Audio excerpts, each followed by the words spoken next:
So what I got here is a 1996 Dodge Caravan. I've been working on the last couple of days. It's got a couple issues. It's got a transmission issue where it's stuck in second gear, won't shift out. It will drive, neutral, reverse, no problem, but it just won't shift out a second. I'll go from first, second, and I'll stay in second. So I got a feeling that has to do something with limp mode. So the transmission probably looks good. So I done the basic stuff. It basically changed out the output sensor, input sensors. Made sure those were the simple solutions first, and that didn't resolve the problem. So went ahead and checked the solenoid pack, changed that out, and still no difference. But I did notice that the starter had issues, and what happened is basically you turn the key and nothing happened. You turn the key, nothing happens, but once in a while it'll click in and engage and it'll start the motor up. And then so I took the starter off.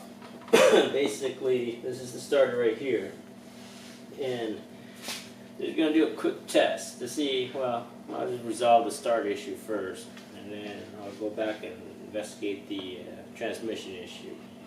But so here's the starter. Earlier today I took that off, and the starter's it's a normal starter. It's got the solenoid attached to the starter itself, and so I didn't have time to run to the auto store like Al's or AutoZone or Shucks or Rise. Usually they'll do it for you for free. They'll check it, hook it up, and check it for you to see if you got a good or bad starter. But I didn't have time today, so I'm just gonna go ahead and just test it myself and see if I got a bad starter or a good starter. So let me get a little closer here. So basically, here's a basically the starter. You got your starter here with your motor, and this is your solenoid. And so basically you have right here, this is your positive power in, this is your solenoid post right here, and then right here basically there's another wire. So basically there's a brush inside, so the positive goes through here, and then there's another post. Basically the positive goes through here to your starter. So well, let's get to it and see if I got a good start or not. So what I want to do is, so I'm going to I got it off the motor. I got here a battery and jumper cables. Really, all you need is a battery, or battery, jumper cables, and you can do it with a screwdriver. But it's just right here. If you notice, it's hard to get to the screwdriver. What you're going to do is touch the screwdriver positive to here and see if you have any type of action. So because unfortunately there's a little plastic piece here, it's kind of hard to get the screwdriver, so I'm going to do a little bit different this time. I'm going to use, I guess, a piece of wire right here that's pretty high gauged, and I think this will work. So basically, go ahead and do that. So let me do this first. Let me get everything set up to see if I have a good start or not. So what I'm going to do is, first off, is connect the negative to the negative. I'll just go ahead and put this on the side for now, so I don't have any arcing issues. So I'll set everything up. So let me put this here. What you want to do is basically get a good ground. So I'm probably just going to click it right here. That's going to be a good ground right there, nice and sturdy. What I'm going to do now is I want to get this positive. This is the input where the positive comes in. I'm basically going to just clip it here and make sure it doesn't touch any ground. Just touch the post, this large post. So let me get that set up. Then what I'm going to do is get this kind of set up also. So I'm going to have another piece of wire. So make it a little closer. So this is how it is. So you got your positive going to this one main post. It would be the large post, and make sure it doesn't touch any of the grounding. I ground off to basically the metal housing itself. Got the positive, the negative to the negative terminal, And once I get all set up, I'll put this positive to the positive, so, and I'll test it. What I'm going to do is basically to test, I'm going to touch in this metal piece in here to see if I'm going to have any clicking or any spinning, or we'll see what happens. So, and then basically this will either pop up, engage, spin, and so forth. So let me put this back down. This is going to basically get it set up pretty good. So now I got to make sure everything's good. Get this connected to positive. Now you notice right here, I got the negative and positive connected to the battery. I got the negative connected to the housing, and I got positive going through the positive post. You notice nothing's happening yet, but that's normal.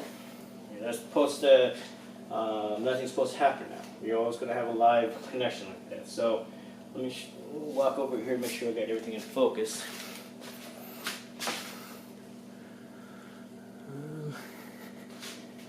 Fortunately, we're out there. Okay. So I don't know if you're going to be able to see this, but I'm going to try my best to illustrate this.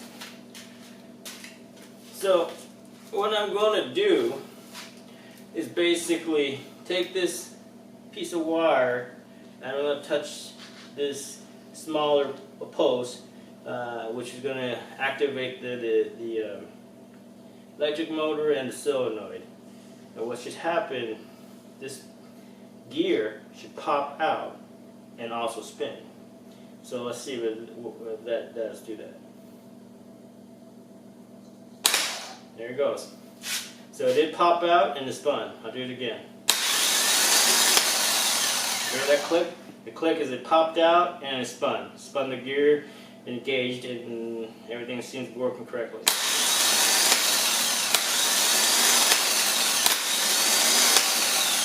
Do it a couple times, because sometimes, you know, you might have something and work it once in a while, and sometimes it doesn't occasionally work, so I'll do a couple times.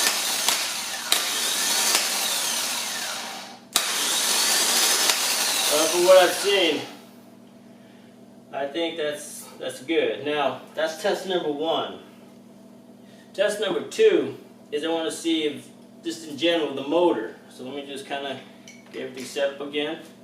What I'm going to do this time is basically test to make sure that the motor here is good. Okay? So how I'm going to do that is I'm going to keep the negative to, as it is. On this particular starter model, here's the post for this. It goes to the starter. So what I'm going to do there is I'm going to basically get the positive and I'm going to touch here. And what should happen is basically the motor should spin. It shouldn't pop out. It just basically should just spin inside. So let's go ahead and try that out. See if that passes the test number 2. Make sure everything's good. Okay. In this particular test, I don't need that kind of wire because I can kind of just tap it right here. And so basically, the only thing that should happen is this thing should start spinning. It shouldn't pop out and engage. It just starts spinning inside the starter should start spinning.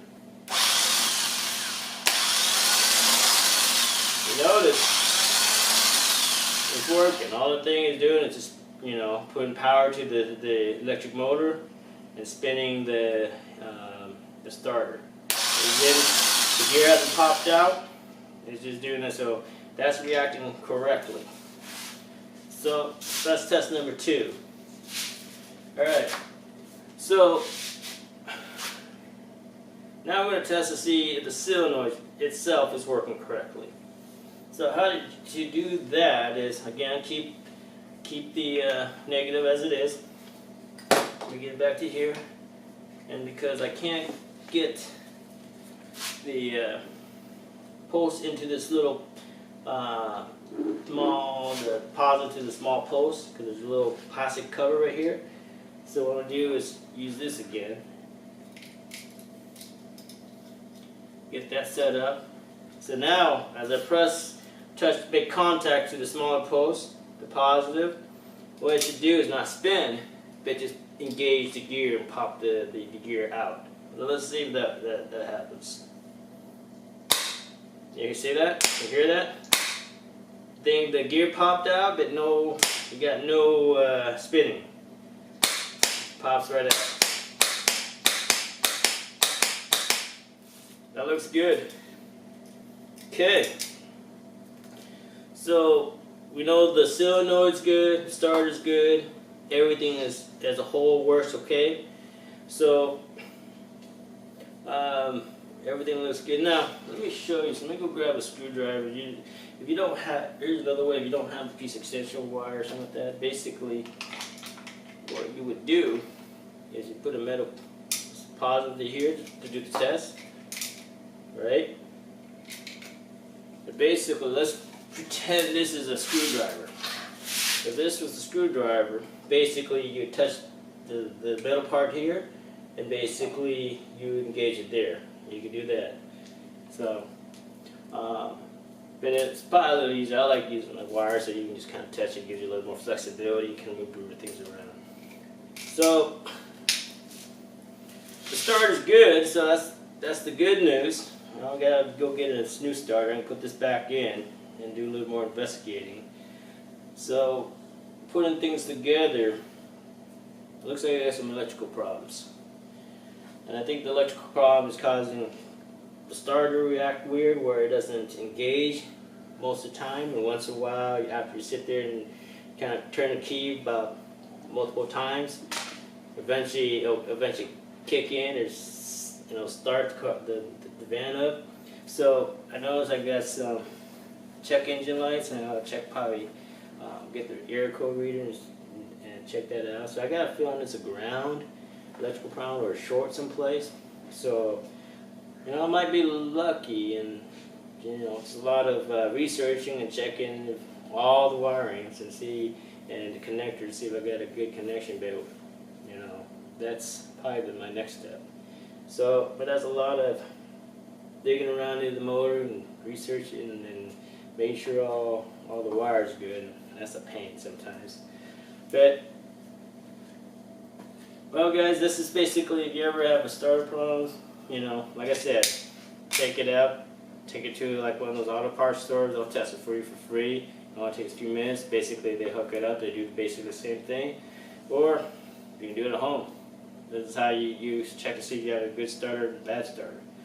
So, I guess that concludes it, and I'll talk to you guys later if I find out more about what's going on. I'll put this back up and do maybe through this week or something. When I have time after work, I will dig a little farther in the van and hopefully I get that thing running and on the road, and have a good working van here. And maybe I won't have to, it looks like got the van for free. I can flip this thing around, a little bit of researching, a little bit elbow grease, you notice, a little grease in. And I'm probably going to flip this around and make $1,000, $1,000. Alright? Alright, talk to you guys later. Bye.